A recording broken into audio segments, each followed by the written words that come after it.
Q2 റിസൾട്ടുകളുടെ സീസണാണ്. Already കമ്പനികൾ result announcement നടത്തി തുടങ്ങിയിട്ടുണ്ട്. അപ്പോൾ ചില സെക്ടറുകളിലുള്ള റിസൾട്ട് വരുന്ന സമയത്ത് അവരുപയോഗിക്കുന്ന ചില ടെക്നിക്കൽ ടേമുകൾ നമ്മുടെ സബ്സ്ക്രൈബേഴ്സ് എപ്പോഴും ചോദിക്കാറുണ്ട്.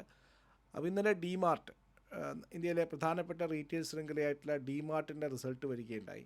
അപ്പോൾ ആ ഒരു റിസൾട്ടുകൾ അനലൈസ് ചെയ്യുന്ന സമയത്താണ് എപ്പോഴും ചോദിച്ചുകൊണ്ടിരിക്കുന്ന ഒരു ചോദ്യം വന്നത്, സെയിം സ്റ്റോർ സെയിൽസ് ഗ്രോത്ത് എന്ന് പറയുന്ന ഒരു term. Same store sales growth സ്വാഭാവികമായിട്ടും റീറ്റെയിൽ കമ്പനികളെ സംബന്ധിച്ചിട്ട്, അതായത് ബ്രാഞ്ചുകൾ വഴി ഓപ്പറേറ്റ് ചെയ്യുന്ന കമ്പനികളെ സംബന്ധിച്ചിട്ടാണ് ഇത് ഏറ്റവും കൂടുതൽ ചോദിക്കാറുള്ളത്. അതിലൊന്ന് QSR സെഗ്മെൻറ്റാണ്, ക്വിക്ക് സർവീസ് റെസ്റ്റോറൻറ്റ്. അതായത് പല KFC ഔട്ട്ലെറ്റുകൾ, പിസ്സ ഹട്ട്, ഹെറിറ്റേജ് ഫുഡ്, അതുപോലെ തന്നെ അങ്ങനെയുള്ള കമ്പനികളുടെ KSFE സ്റ്റോർ, KFC സ്റ്റോറുകളുടെയൊക്കെ തന്നെ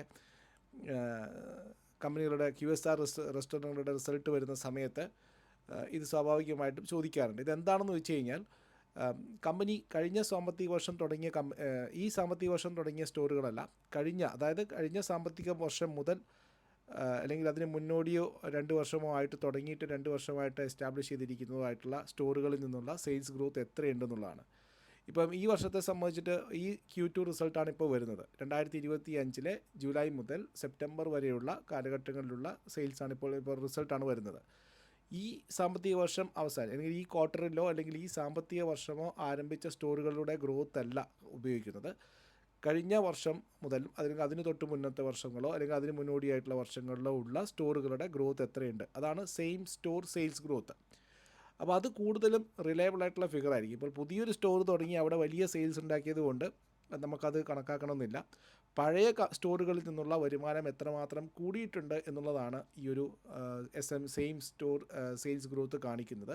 ഇപ്പോൾ ഡിമാർട്ടിൻ്റെ കേസ് എടുത്ത് നോക്കിക്കഴിഞ്ഞാൽ അവരുടെ സെയിം സ്റ്റോർ സെയിൽസ് ഗ്രോത്ത് 6.8% വർദ്ധിച്ചു എന്നാണ് പറയുന്നത്. അതായത് 2 വർഷത്തിലധികമായിട്ട് വർക്ക് ചെയ്യുന്ന അല്ലെങ്കിൽ 2 വർഷത്തിലധികമായിട്ട് ഉള്ള സ്റ്റോറുകളിൽ നിന്നുള്ള വരുമാനത്തിൽ 6.8% വർധനവ് എന്ന് പറയുന്ന സമയത്ത് സ്വാഭാവികമായിട്ടും പുതിയ കസ്റ്റമേഴ്സ് പോകുന്നുണ്ട്, അവിടെ ഒരു വിശ്വാസം ക്രിയേറ്റ് ചെയ്യപ്പെട്ടിരിക്കുന്നു, അവിടെ ഒരു ബ്രാൻഡ് ക്രിയേറ്റ് ചെയ്യപ്പെട്ടിരിക്കുന്നു എന്നുള്ളതിൻ്റെ ഇതാണ് കാണിക്കുന്നത്.